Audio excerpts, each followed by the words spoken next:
Hey writers, you're listening to the Kobo Writing Life podcast, where we bring you insights and inspiration for growing your self-publishing business. We're your hosts. I'm Joni, Author Relations Manager at Kobo Writing Life. And I'm Rachel, Promotion Specialist at Kobo Writing Life.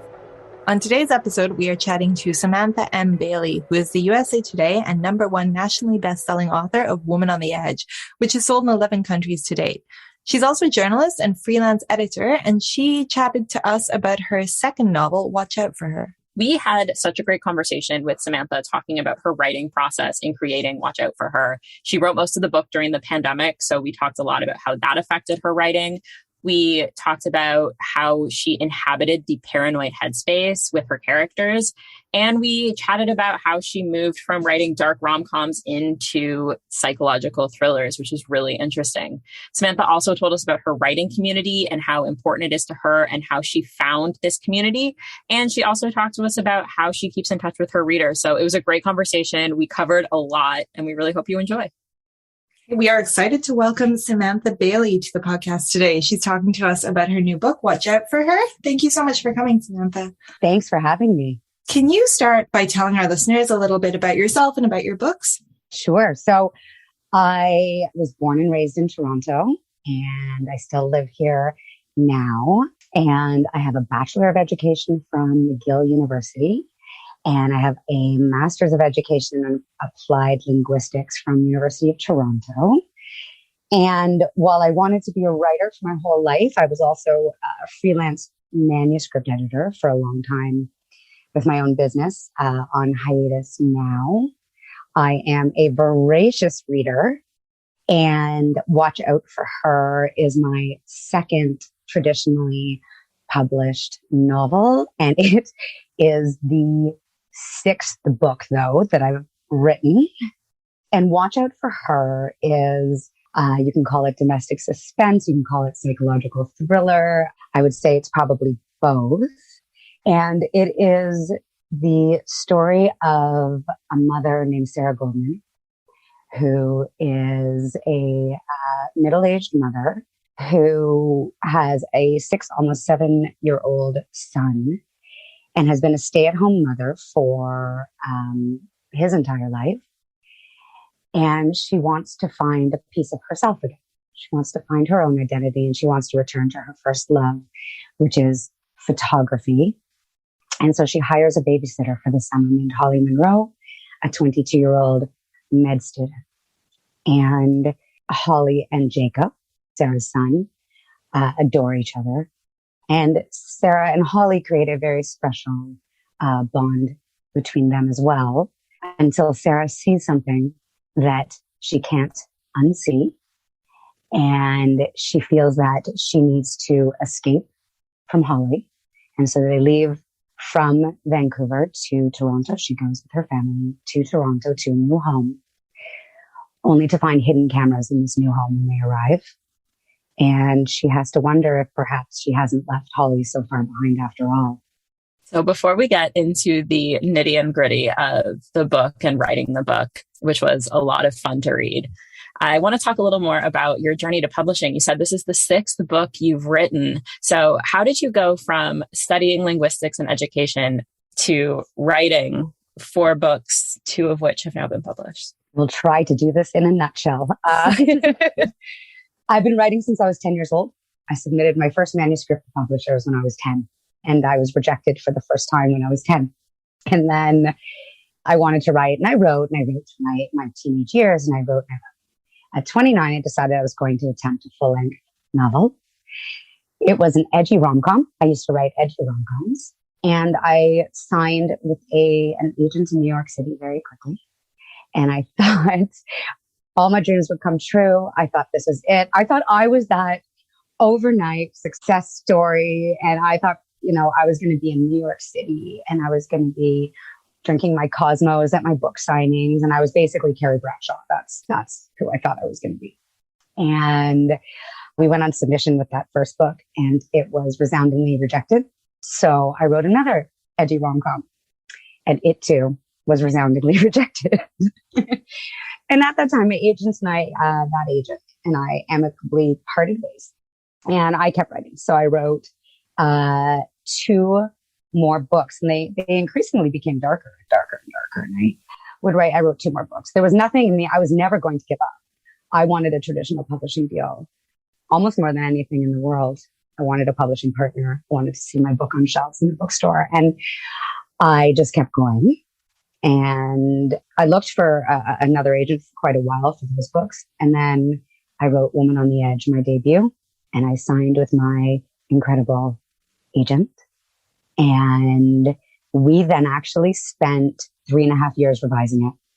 And not 3.5 years of, 3.5 years of constant writing. There's, waiting in between. I send it to her. She sends it to me to get through it. But we wanted to get it into the best shape possible so that this time I would see my dreams come true. And I did. It sold in 11 countries. It hit number 1 on the Toronto Star and Globe and Mail bestseller lists. It became a USA Today bestseller. And it's unbelievable and surreal. And after 20 years, it will be 20 years. I'll be 49 at the end of May, from the time I started this to the time of now, with my second novel coming out. And I am the luckiest person in the whole world. I have so many questions, starting with what was your book when you were 10 about? What was your first? Oh my gosh. It was called Freddie the Flame. It was, I think, based on like the Mr. Men series. I think that's what I got the inspiration from. It was about, so silly. It's about this flame who, whatever he touched would blow up, would burn. And so he was lonely. This poor little frame Freddie was so lonely, and he couldn't get a job because of course he was looking for a job. I don't know how old he was. And nobody wanted to go near him because they would basically turn to ash. And he finally got a job on a train, pushing the coal into the train. I don't even know if that was a possibility. I didn't even know if trains ran on coal then. So he pushed the coal into the train, and he met his ex-flame, Frida, who also had the same special quality that Freddie had. And he lived happily ever after. That's adorable. And they should not have rejected it. I don't know. So as you said, your first book, Woman on the Edge, was super successful right out of the gate, pretty much. How do you feel coming up into the release of book number 2? Does it feel like a lot of pressure, or is it just exciting to get this book out to readers? I have all the feels. And I think any author putting out a second novel does. Any author putting out a book does. We are now putting our heart and soul into readers' hands. We've bled, we've sweat, we've cried, we've put everything we've got on that page, and now it doesn't belong to us anymore. So we all, I think, feel that. And then if you've had success with a debut, definitely there is pressure. I don't want to disappoint my readers who love my first book. I don't want to, disappoint anyone who's expecting something and it's not Woman on the Edge, because it's not Woman on the Edge. It's a totally different story. It's my voice. Absolutely. It is my writing style, but it's a completely different story. I am very, very, very proud of that book. I don't think I've ever worked so hard on anything in my life, actually, as Watch Out for Her, because I did it during the pandemic and gave up my all. I always do, but during the pandemic, it's a whole different ballgame. So I'm also really excited. I am really hopeful and full of joy. And as I said, I'm so full of gratitude. I have gotten the most amazing early reviews, the most incredible support from bookstagrammers and booksellers and librarians. And I have a phenomenal publishing team behind me. I have an amazing agent, and I have the best author friends in the world who know exactly what I'm going through. So here we go. And just to kind of touch on what you said about writing during the pandemic, Woman on the Edge came out in November 2019. So from my understanding of time, your entire Watch Out for Her experience has kind of been under the umbrella of the pandemic. What was writing a book during 2020 like for you?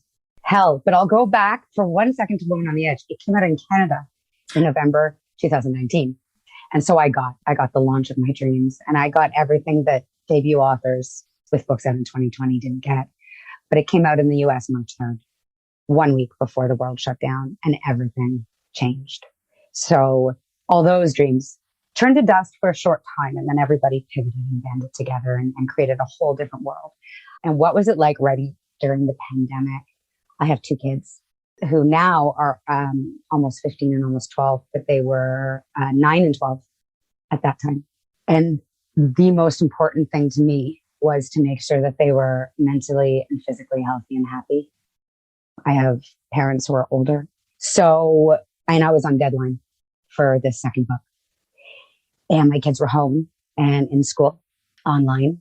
And I started getting up at 4 or 5 a.m. so that I could have space just to myself to write. I don't have an office with a door. I don't have an office at all. I work in the kitchen with a desk pressed up against the wall. And so whenever it was recess or it was lunchtime or it was after school, then of course everybody comes downstairs, and I'm shocked that on every page of Watch Out for Her, I didn't write mom, mom, mom, mom. Because I was going to say that the kitchen is a high traffic area. Yeah. And it's the only place I can go. My husband is working from home in our bedroom. And so it is what it is. So it was very hard to be able to focus and to find the time. I had to learn to write in shorter increments. I had to learn to write in chaos. I had to really try to explain that I needed my own time, which was hard because everybody needed everybody, especially at the beginning, because no one knew what was going on. We're all so frightened. But it was also extremely cathartic and therapeutic. When I started writing Watch Out for Her, and I started writing Sarah, and I started writing Holly, I love them. I love them. People can call them likable, unlikable. I love how messy and complicated and complex and imperfect and flawed they are. And especially with Sarah, I appreciated a mother trying to find her own identity separate from motherhood, because I felt that I'd achieved that balance. I'd achieved it. My kids were finally, in school full time, and I had a career, and I had, what I thought was this just amazing, amazing balance. And then suddenly that balance was gone. And there was no separate space and time for me anymore. There was no separate sense of self. And I really started to identify with her and to connect with her on a very different level than I anticipated. And that felt really good. And it felt really good to put all my fears and my worries and my anxieties into this novel. One of the things that Rachel and I were talking about is that there is a feeling of kind of claustrophobia and being closed in and that sort of anxiety that builds throughout the book. And now that you talk about writing it at home during a pandemic, like that actually does make a lot of sense. Did that sort of contribute to the atmosphere that you were building in the book? It's funny. I think that was almost unintentional or subconscious. It's interesting you say that. I'm so happy to hear that. And it's sometimes very hard as the writer. Reading is such a subjective experience. It belongs to you. And, both of your experiences will be so different from each other's. And from my experience writing it, that maybe I did put all of that in there. And what I wanted was to create a very tense, uncomfortable feeling in the book. I wanted to entertain, and I wanted to make people think and feel, and I wanted to make it extremely, extremely tense. And building that tension and kind of the paranoid headspace that both Sarah and Holly exist in very different ways. How is it inhabiting that headspace while also existing in a world that was full of paranoia for various reasons during 2020? I don't know who said it. I think someone said that writing is torturous fun.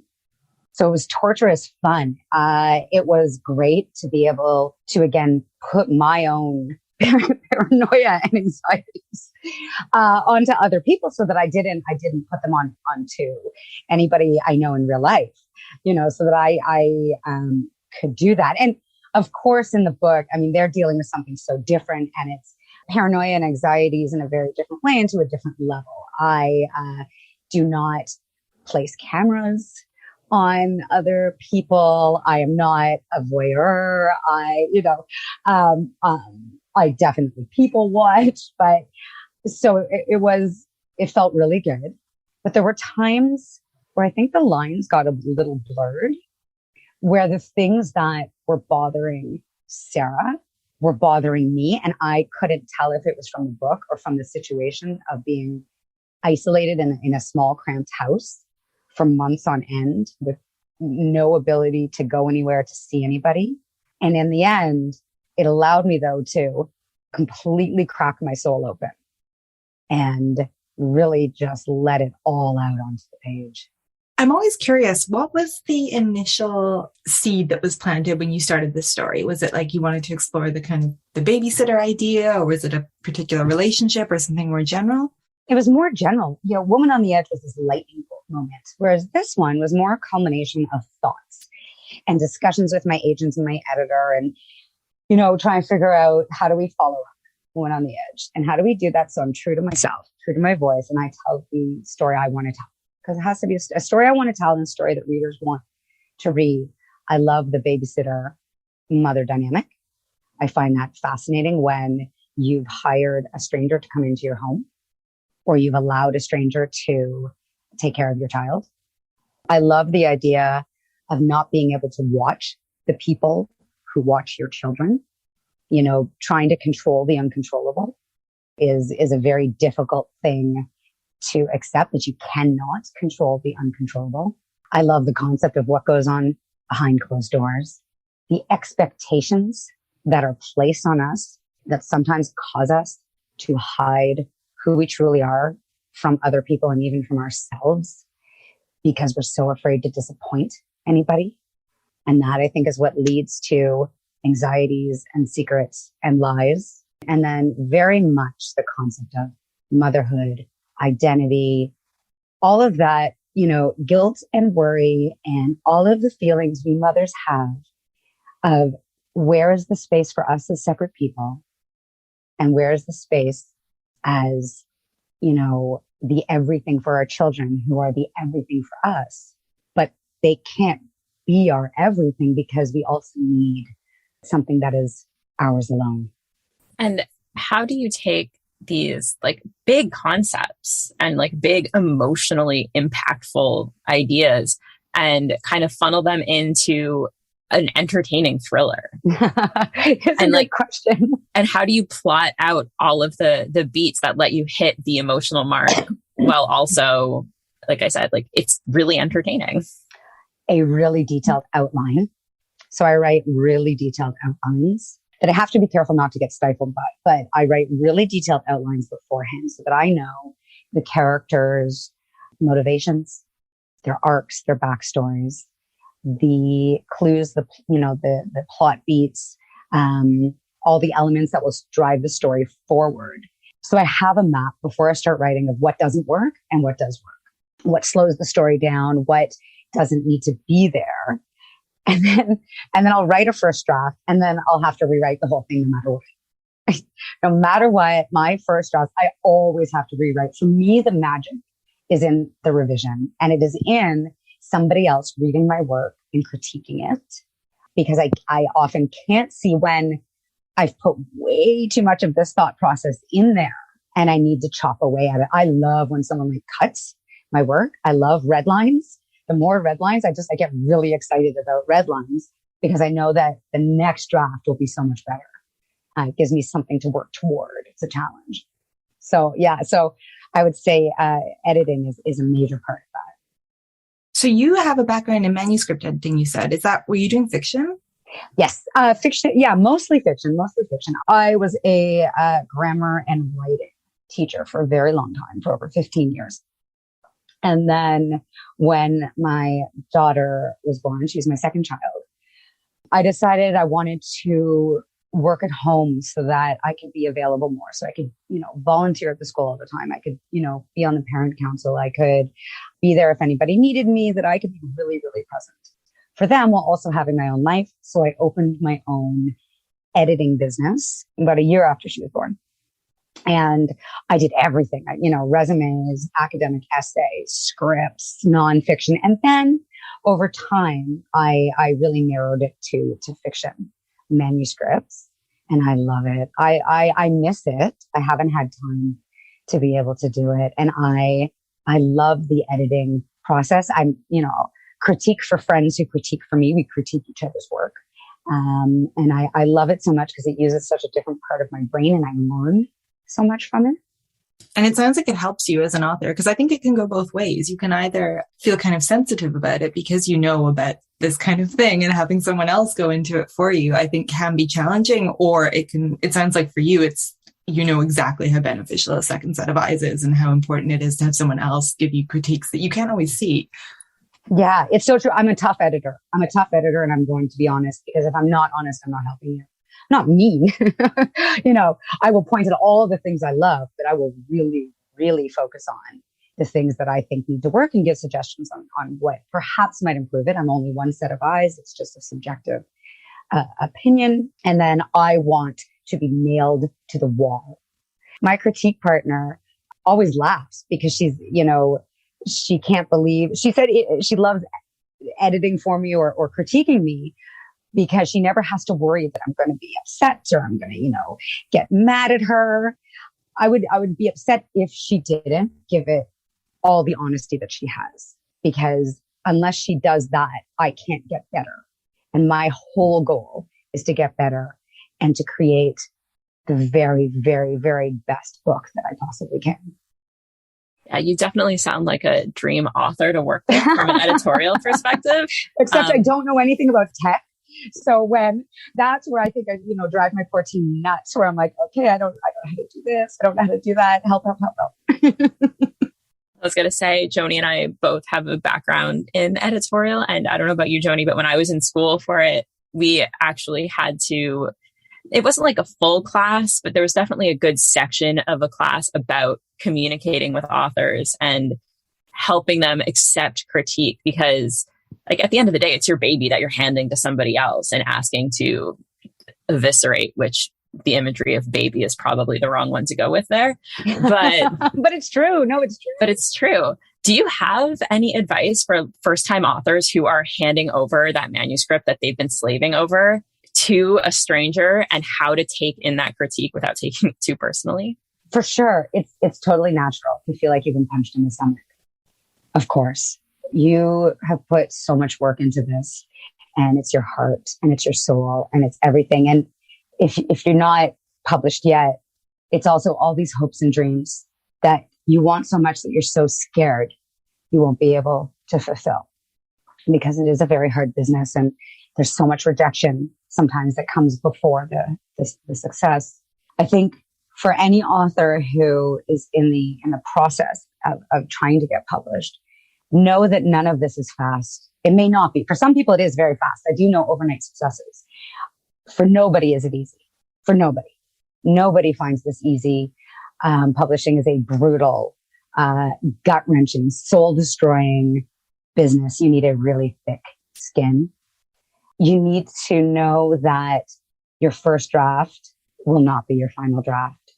That the magic is in the rewrites and the revisions. And the first draft is generally for you just to get it all out, to get the story out, to put the words on paper.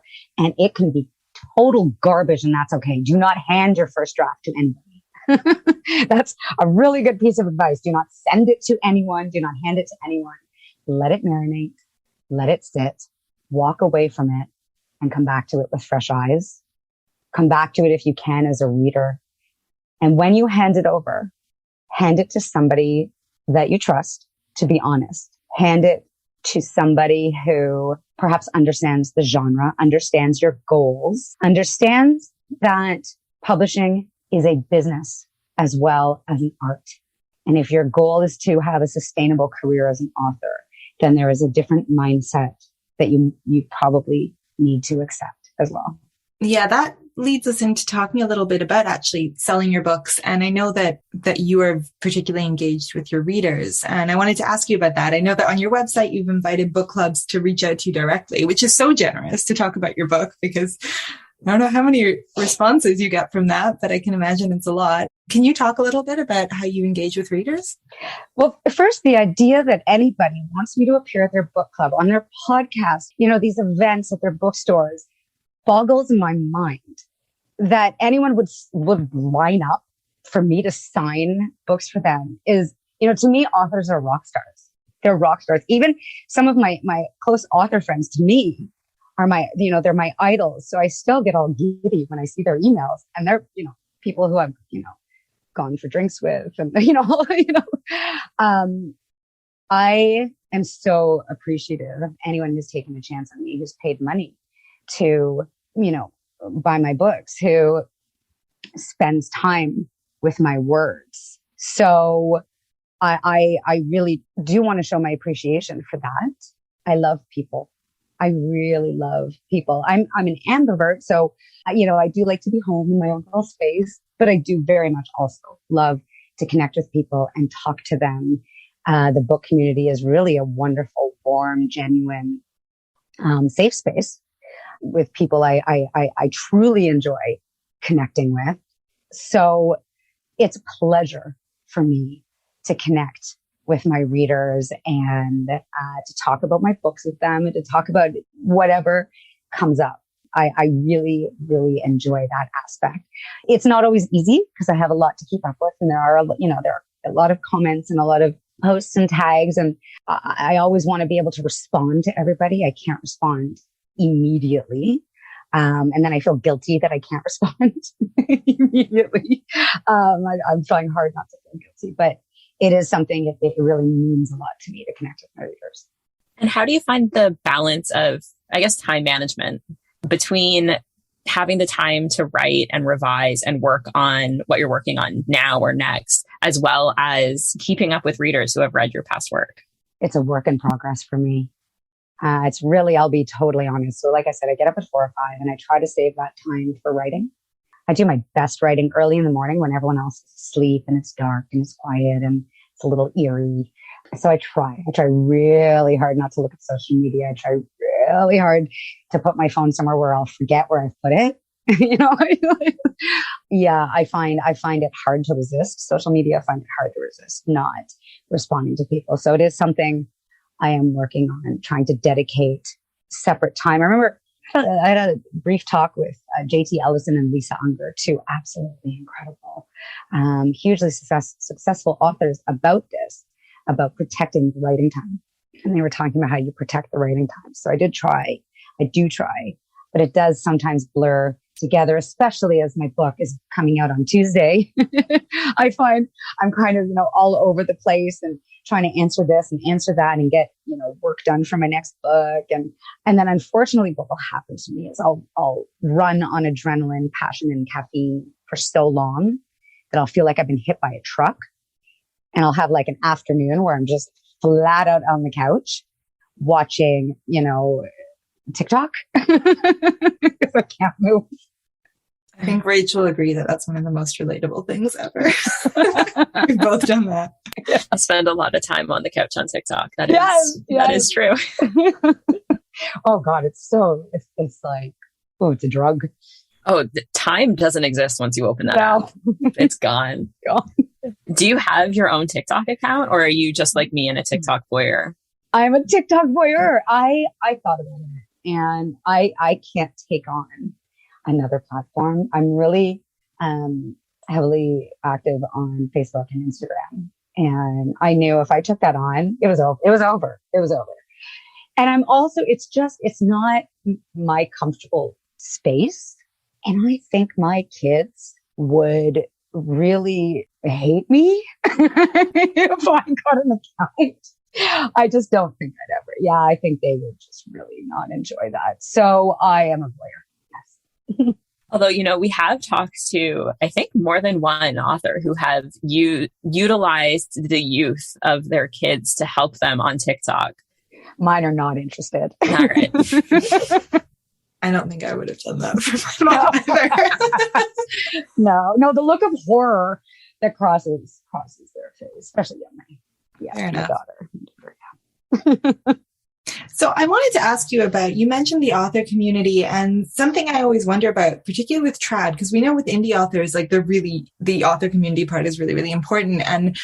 But with trad, because writing is so solitary and you really are on your own journey and you're working directly with your publisher, typically, how do you find your author community in that space? Like, is it very welcoming? Like, how does it work? How do you even get in there?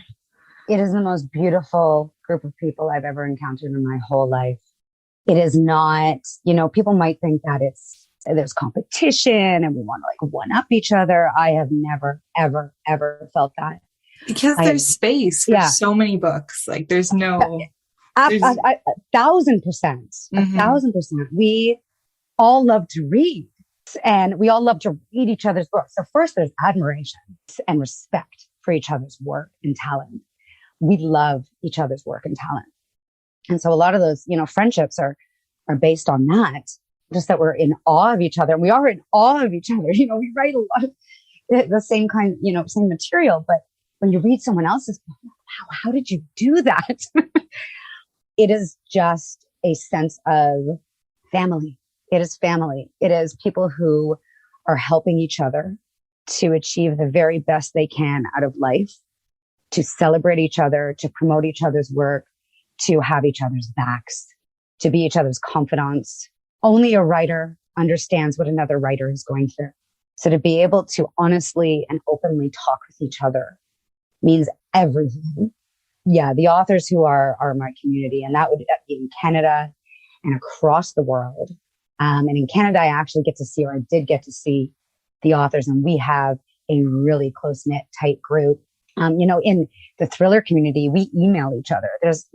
We just send out a mass email when we need help promoting something, and everyone drops everything and they're on it. It is magic. And I'm just kind of curious, how do you find one another? Like, do you just like cold email like the thriller authors that you admire within like your sphere? How does this work? I'm so curious. It's a really good question because it is hard. It is really intimidating to reach out to other people, especially when you admire them so much. So there are groups on Facebook and on Instagram. There are debut groups. So debut 2020, debut 2021, debut 2022. Those are the actual handles. So, and within those groups, you can find your people. You can find the ones who you connect with most. You can do that. I think online is probably right now the easiest way to do it. So those groups are fantastic. If you're an aspiring author and you're not, yet in that space, the Shit About Writing podcast, Bianca Murray, Carly Waters, and Cecilia Lyra, if I'm pronouncing Cecilia's name correctly. It is an incredible podcast that actually has a writer match, almost like speed dating for writers. And also Bianca and Carly and Cecilia have the most wonderful podcasts for all writers, not just aspiring. Any writer, no matter how much experience you have or don't have, this is one of the best podcasts that I can recommend. And I would say start there because I know that they've been very successful at matching writers together for critique partners and then as friends and, just to get people who are in your right at the same moment in your journey. That's really great advice because I think it can probably be a little bit intimidating when you start out and you don't know where to find these people and you're sitting at home with your manuscript going, but where is everyone? And I think, there's so much fear involved in putting yourself out there. And I was so scared. I was so scared when social media first started. I was really frightened to put myself out there. And then I found my, we call ourselves the Beach Babes. There are 7 of us. They're all in the US. I'm the only Canadian. And every January until the last couple of years, we would spend a week at a beach house in California writing, laughing and talking. And I met them in a Facebook group. It was a Facebook group of chick lit writers. Because this is way back when I used to write chick lit, edgy chick lit. And from that group, I found some of my best friends in the world. Awesome. And one of the things that we've talked about on here before, which I really love about writing and the writing community is that particularly for women in other industries, there's this kind of idea that, there's one space and there's one woman who's going to get that one spot for the woman at the top. And with writing, it's just not like that because if somebody loves your books, they're going to love the other author who writes books in the same genre or whatever. Like there are so many readers with so much appetite for books that is bigger than any author can write to fill, so that you don't have to worry about that. There's one space. There's maybe there's some competition, but there's space for everyone. Yeah. I've never actually worked in any field with other women where I felt there was any sense of competition ever. And it's not me to even, I don't even understand it. I don't understand it. We're a sisterhood. I believe in women supporting women. I believe in, I love women. I love my female friends. With my whole heart. So any sense of, that kind of competition or drama or anything, like I have no part in it. I don't even listen to it, pay attention to any of it. So with female authors, we're going through exactly the same thing. We write about, our books are all very different. Our plots are different. Sometimes our purpose for writing them is different. Even within the genre, there are subgenres that are so different. What we're all trying to do is write compelling women that so people want to follow their journeys.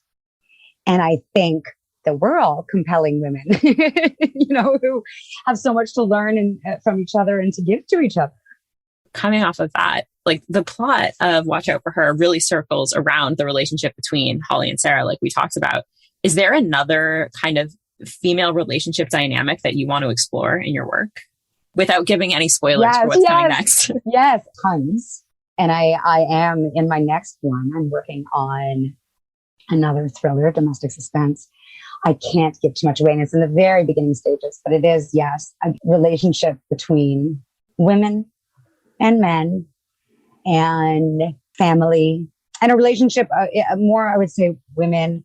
It is about women who are separately seeking a life different than what they currently have, and the dangers and the risks involved with that. You did a very good job avoiding giving anything away while also keeping us intrigued. So 10 out of 10. Thank you.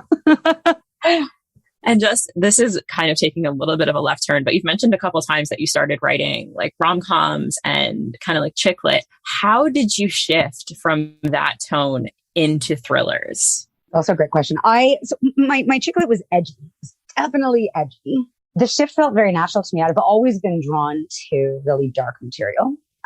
When I was younger, I would read everything and anything I could get my hands on that was dark.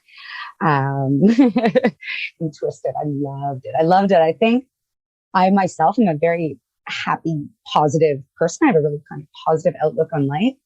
And I'm so intrigued by the dark side. I'm so intrigued by it. So I'd always read it. And I'd always written it as a teenager. I wrote some dark stuff as teenagers tend to do. It felt like a very natural progression as I went into dark women's fiction. And actually, Woman on the Edge was a dark women's fiction when I signed with my agent. And it was my agent who said, I think this needs to be a thriller. And it was my agent who helped me every step of the way to make sure that we turned that book into the best thriller we could. And when she said it to me, it was like she saw into my soul, because I think I was really scared to write a thriller because the structure of it and the research of it seemed very daunting to me. And every genre, I think, is difficult to write in its own way, and it has its own challenges. No, but I agree with you. I think thrillers do seem quite intimidating. Yes. And it is. It was a departure from what I had done before. It is intimidating, but there's such a challenge in that. And it means as a writer, I get to keep growing, and I want that so much. I want to keep growing and to keep learning. And so in the end, it was the best thing I think I ever did. And you mentioned you're a voracious reader. Do you still read thrillers while you're in the process of writing them? Constantly. I do. Actually, it's funny. So Jennifer Villiers, who is just one of the most phenomenal authors in the genre, also Canadian, and her next book, Things We Do in the Dark, is coming out. I asked her to send me early copies of her books if I'm struggling, because I think she's so talented. She's remarkably talented. She's an exceptional writer, and I learned from her. And so I have asked her, hey, she doesn't believe me that I learned from her, but I learned from her. So I do definitely read. I don't take anyone's ideas and I don't steal them. It's more just, I just learn the structure maybe, or I'm just learning a way of teasing out a clue. If there's something I'm finding that I'm having a challenge with, I definitely will read other authors' work And then I also read it for pure pleasure and pure entertainment value because I need a break. So I take it you're able to kind of switch from writer brain to reader brain to editor critique brain as needed. You never really get caught up. No, I think I compartmentalize really well. I don't know if that's a good or a bad thing, but no, I can. I can switch off. When I write, I'm so consumed and immersed in this entirely different world. It's like I'm a different person, almost like I become them in some ways. So I'm in their head, not in my own, if that makes sense. Maybe that sounds completely bonkers. But my characters, they completely take over. So it's not, it's not me. It's another Sam. I would love to hear a little bit more about what you've been reading lately. I feel like you have I feel like you're going to give us good recommendations. Well, I'm very, very lucky to be asked to blurb a lot of books. That too. What a feeling. What an ego boost that anybody wants my name on their cover. I read Breathless by Amy McCullough, which is coming out in May, I think. I thought that was a fantastic thriller. It takes place on a mountain. It's very chilling, both in the setting and in the story. I read The Swell by Ali Reynolds, which she wrote Shiver, which also took place on a mountain. And this one takes place in a surfing, like in a remote bay where characters are surfers. I'm reading It Could Be Anyone by Jamie Lynn Hendricks right now, and it's delicious. Just a delicious, fun thriller. My Summer Darlings by May Cobb. Whew, steamy. Hot,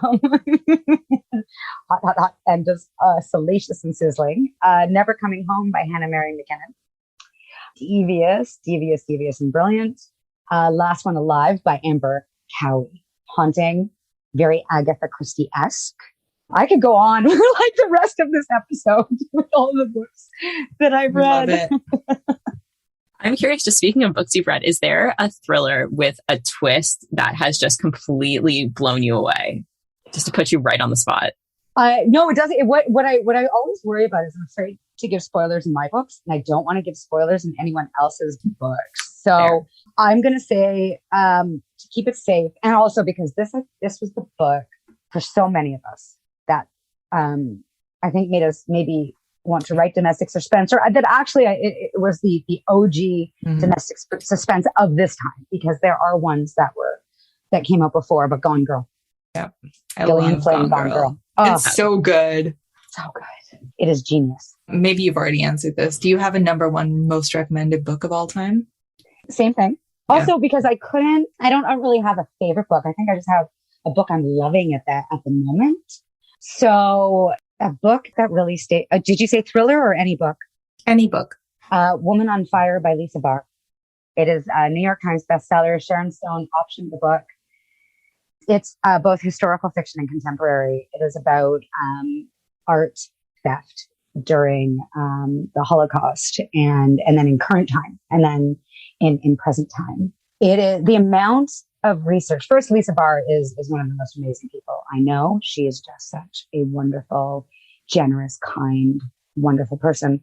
The amount of research she had to do to seamlessly structure this novel is astonishing to me. Historical fiction writers in general, like Genevieve Graham, one of the most beloved Canadian historical fiction writers, Natalie Jenner. The amount of work that goes into structuring historical fiction and the research and the accuracy blows my mind. And Woman on Fire is such a phenomenal book. I will never forget it. And it's a New York Times bestseller, so nobody else will either. Awesome. Thank you. And before we let you go, where can readers find you online? So readers can find me online at S. Bailey Books on Instagram and Twitter. I don't know why I said Twitter that way, but I am not on Twitter as often as I am on Instagram and Facebook. So on Facebook, it's Samantha Bailey Author. My website is samanthambbailey.com. It is currently being redesigned. It should be live very, very soon. And that's basically where you can find me much of the day. Fantastic. We'll make sure we share those links and link to your books. Thank you so much for doing this. This has been really, really great. Thank you. Thank you so much for having me. I really appreciate it. Thank you for listening to the Kobo Writing Life podcast. If you are interested in picking up Samantha's books, we will include a link to those in our show notes. If you are enjoying this podcast, please be sure to rate, review, and subscribe. And if you're looking for more tips on growing your self-publishing business, you can find us at KoboWritingLife.com. And be sure you are following us on socials. We are at Kobo Writing Life on Facebook and Twitter, and at Kobo.writing.life on Instagram. This episode was produced by Joni DiPlacido and Rachel Wharton with production assistance from Terrence Abrams. Our editor is Kelly Robotham. Our music is composed by Tearjerker, and a huge thank you to Samantha M. Bailey for being our guest today. If you're ready to start your self-publishing journey, sign up for free at kobo.com/writinglife. Until next time, happy writing.